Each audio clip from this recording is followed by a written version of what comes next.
Hello, hello. Halika kayo't magmerienda tayo. Ayan, naisipan ko naman magluto ng merienda. Ayan, bagong luto po.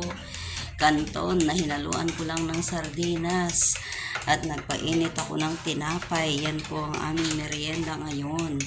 At ayan, meron kaming mga kape at energen sa mga bulilit. Kasi ayan, sobrang lamig ng panahon. Kaya naisipan ko na mag-Milo na lang para mawala yung lamig. At naku, Diyos ko, kahit nagse-cellphone ka lamang, nakakagutom rin pala. Sa cellphone, paupo-upo yan, nakakaramdam din na ng gutom. Ayan, at may bisita po akong tisoy. Ayun, ang aking pamangkin na tisoy. Tisoy na Koreanong hilaw. Kaya ito, halina po kayo, kain na po tayo. Ayan.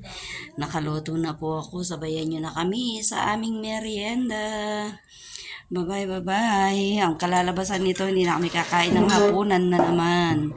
O, halina po kayo. Kain-kain. Maraming salamat. Thank you for watching. Bye-bye. God bless po.